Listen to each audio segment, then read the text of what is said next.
Well, during the 2016 election, you may remember, Republicans promised their voters they would defund Planned Parenthood if they were given power.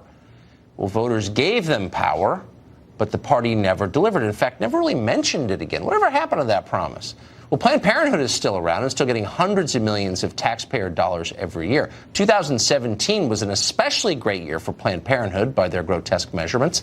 The organization committed 332,000 abortions.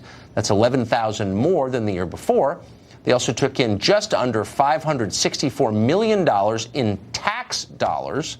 That's 20 million more than 2016, in case you're keeping track, and we are.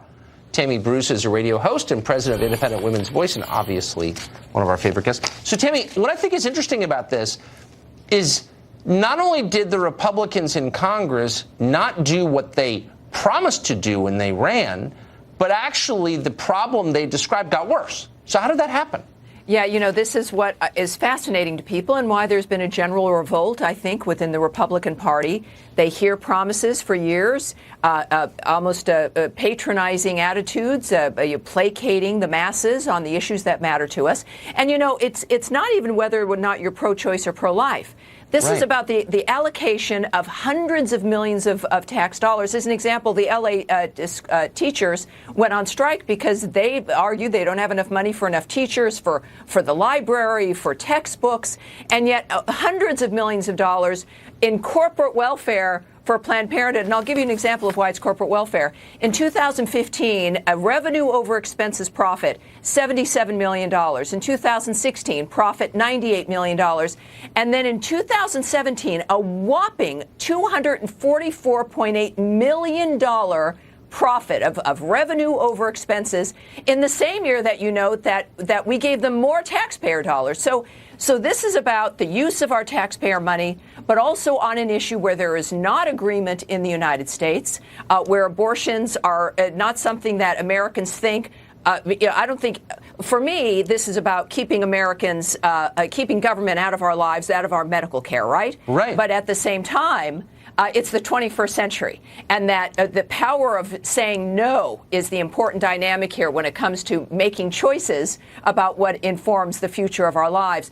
And look, so it's across the board. People, women, no matter what your position, should be appalled at this kind of money being used. But then at the same time, you've got a ruling in Texas that has lifted an injunction from the state of Texas where they want to pull back some of the money that the state gives them. And now they're going to be able to do that because of questionable practices in the Planned Parenthood there in Texas. And all women deserve, no matter who is giving you medical care or any other medical health care framework, we deserve to be told the truth about what's happening. We deserve honesty. We deserve companies that actually follow state and federal law. Everyone should want more from every medical provider. And in this particular case, when you're looking at the kind of profit we're dealing with, Planned Parenthood doesn't need federal funds to exist, but they use it to say, well, this is, we need this to exist. And then it becomes a political argument. It becomes their way to get out the vote politically. It's a campaign arm of the Democratic Party. Is the NRA going to get $500 million in taxpayer? We've been trying to book Paul Ryan on this show. I'd be interested to ask, what did you do for 2 years? Do you remember the promise that you made?